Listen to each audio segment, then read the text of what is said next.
to the Unapologetically Me Podcast with your host, Ian White, life fulfillment coach, who helps people get out of their own way so they can live the life they were meant to.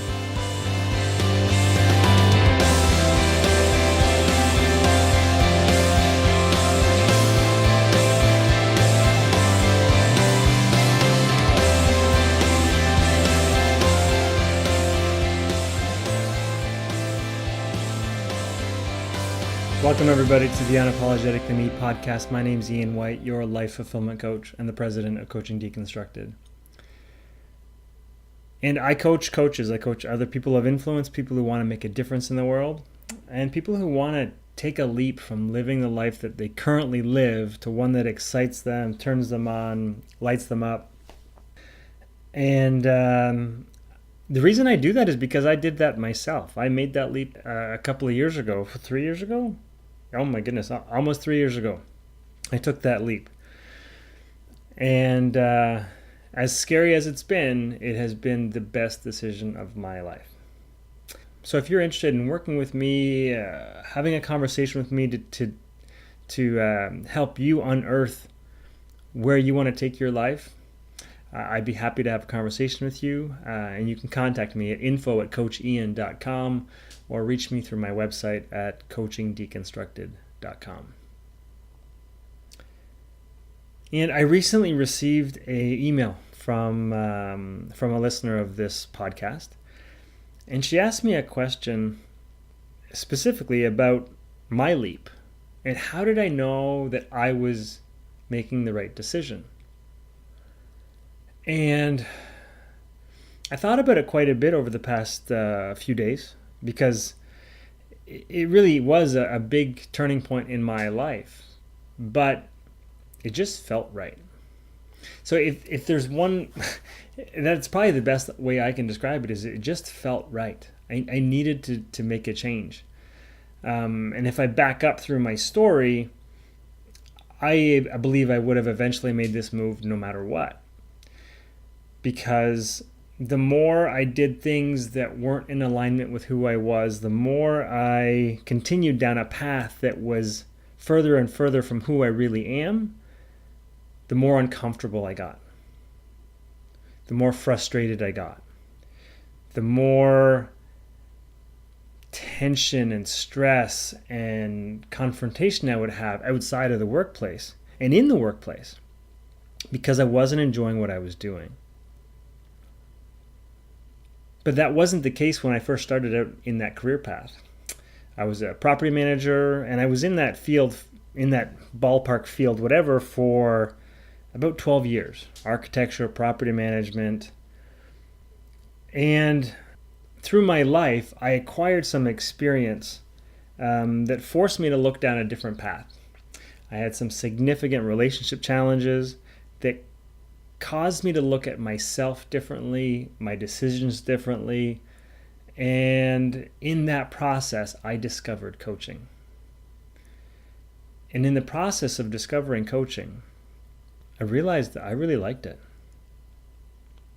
I liked the fact that it got people out of the rut that they were in. I loved the fact that although maybe you would dip into the past to see what was going on, you would focus on the present and the future. You would focus on what you could do today, tomorrow, next week in order to live a better life. I loved that positive momentum, that growing, that development, and that willingness to move forward. That willingness to look at yourself and look at what you're doing and look at where you really want to be. Help get clarity, help get focus, and figure out which bite-sized pieces you wanted to tackle to move forward. I absolutely loved that aspect. So I ended up taking an online program over the course of about 2 years to learn how to coach, to get trained. And the more and more I got involved in the coaching and doing it at night and taking on the odd client, I knew I wanted to be involved with that more often. So I took a year off. took a 1-year sabbatical from my federal government job to give it a shot. And I had no idea what I was doing. Other than I liked coaching and I thought it would be kind of cool to do, I thought this would be, I think I thought it was going to be an easier path. But during that time, during my year off, only a couple months into it actually, my daughter was born prematurely. About 6.5 weeks. And there was a lot of time spent at the hospital at the beginning and a lot of time supporting my wife in taking care of our baby. And that took a lot of time and energy, and I think to a certain extent it got in the way of me doing my coaching and trying to launch a business. So I went back to the federal government after my year was up. But when I went back, I wasn't happy about going back. I found myself getting more frustrated again, more unhappy. I would get up later, I would snooze, and I would snooze, and I would snooze. I wasn't enjoying myself there. So I noticed that I would start looking for more opportunities. Something that would be different, something that would be exciting, something that would be helpful for me to move forward. And I just so happened to get an assignment to do some really cool work, some coaching within the government. And I got a chance to do that for a few months. And I loved that aspect of it. I got to work for the government and coach and teach other managers how to coach. And that was great. I loved that. But then that budget got cut and half that department was let go, and I was one of those people who was let go, and I went back to my home department doing again something that I didn't like. And I couldn't take it anymore. I had to leave.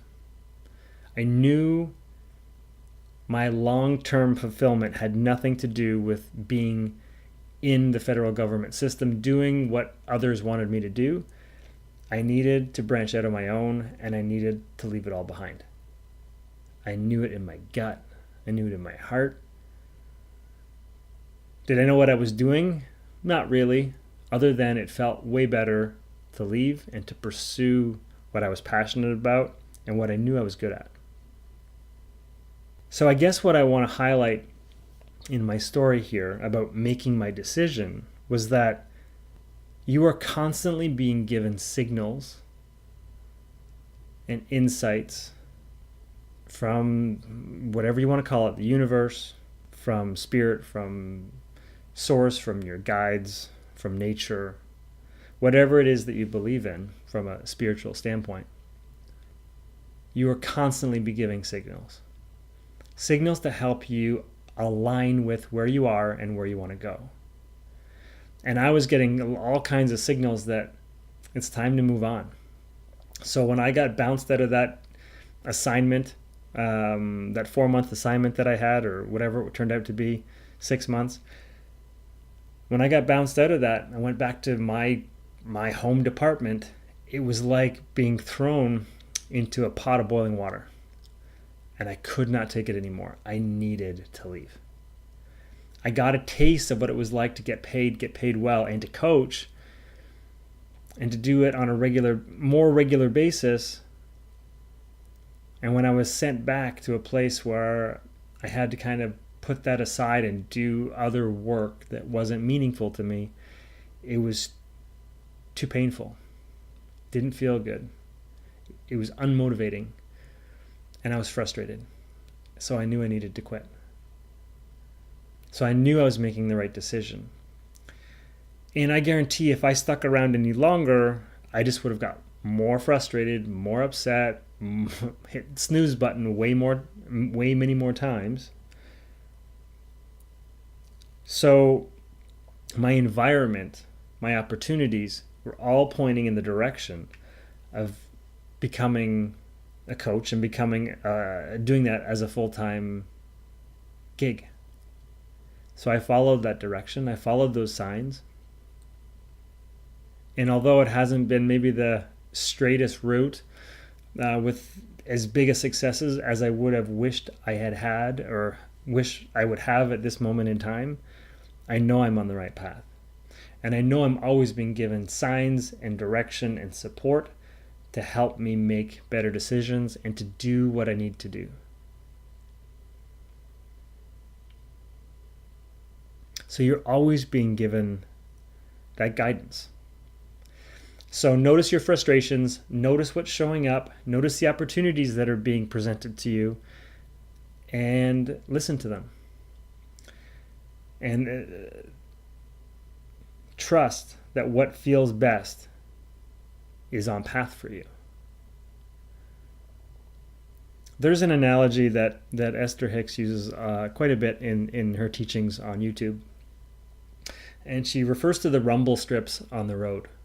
So you know that if you get close to the edge of the road or close to the middle of the road, you hit some like a set of bumps that kind of vibrate through the car. It's like a rah, rah, rah when you roll over them.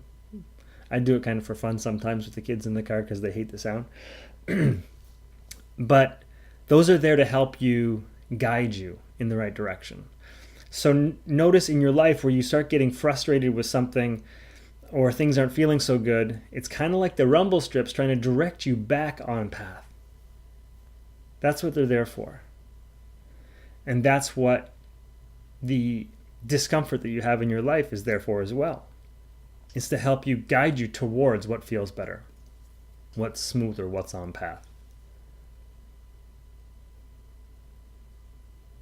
So don't worry about whether or not you're making the right decision, because you're always going to be given opportunities to decide and to make that decision. Don't force yourself to make that decision today or tomorrow. Wait until it feels right. And know that you're going to be given guidance via rumble strips in your life.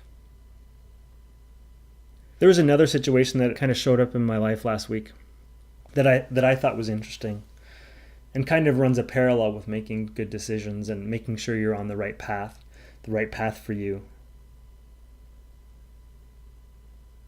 And it's noticing how you feel inside when circumstances come up, challenges are put in front of you, or opportunities are placed in front of you.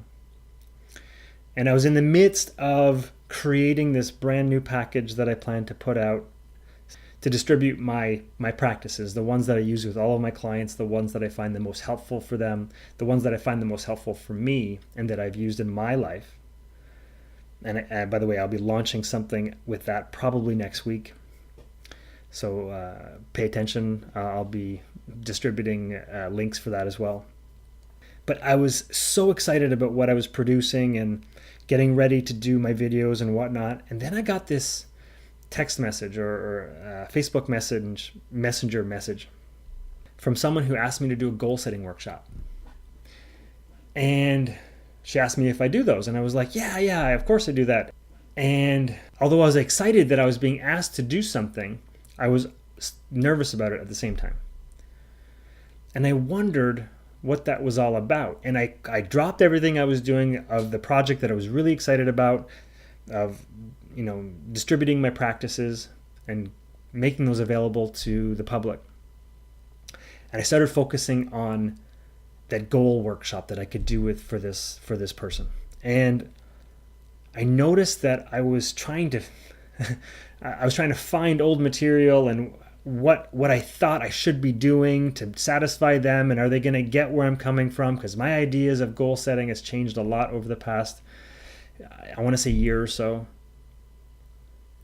And I realized I was taken right out of the flow. I started being somebody that I wasn't. I started trying to conform to what I thought somebody would want from me. And it had me stressed out for the better part of that day. I was trying to find info and trying to figure out how I could fit myself into what I thought she would want. And then I realized, if I conform and try to produce something for somebody else that's not me, not 100% authentic with who I am, I'm false advertising myself. And I'm not going to be known for who I am and what I bring to the table if I continue to use other people's stuff.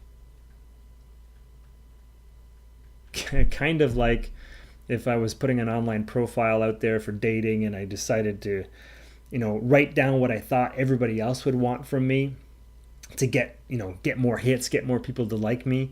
Oh, I love having long walks on the beach and I love football, when I really don't like these things. It's false advertising. It's going to attract in the wrong crowd. It's going to attract in the wrong people for who I want to serve. So I was able to, a few days later, have a conversation with that person who asked me would I do these workshops. And I started to outline the real me, the authentic me, the unapologetically me, if you like, of how I saw goals now and what I believe is necessary in that process now. Not what I would have used last year, not what I would have used in other contexts, but something that really fits and suits me today. And that felt good. Now, I don't know if this person is going to want to hire me after that, and that's fine. But the fact that I stood up for myself, stood up for my beliefs, and stood up for what I want to stand behind, that felt awesome. And that felt good. That was a great decision for me. So notice what's feeling good for you, what's not feeling good for you, and do what feels right. I guarantee you'll make way better decisions in your life than you currently are out of fear for what might happen or what could be or what others will think of you. You need to align with what feels good for you and to offer that. So that's what making the right decision is all about. It's personal to you, and you will know best whether or not that was the best decision, because it's going to feel good. You're going to feel at ease with yourself. You're going to feel a calmness inside. And don't worry if you make a quote-unquote wrong decision, because you'll get more opportunities to make that course correction down the road if and when it's required. So don't stress about it. Everything is working out for you. Always. So I think I'm going to leave it there as far as making decisions. Like I said, I've got a new set of practices that I'm going to be sharing with you, distributing in a new way. I'm creating a PDF document along with an explanation or explanatory video that you'll be able to download, and I can't wait. And I'm pretty sure I'll have it up and ready to download probably sometime next week. So keep an eye out for that. And I want to make a special thank you for the question that came in on making good decisions. It's questions like these that come from you that inspire me to continue to do this show and to know that I'm on track doing what I need to do to help the people who I am here to serve. So thank you so much for that. Have a great week, everybody, and we will talk soon. Bye. Thanks for listening to the Unapologetically Me podcast with Ian White, Life Fulfillment Coach.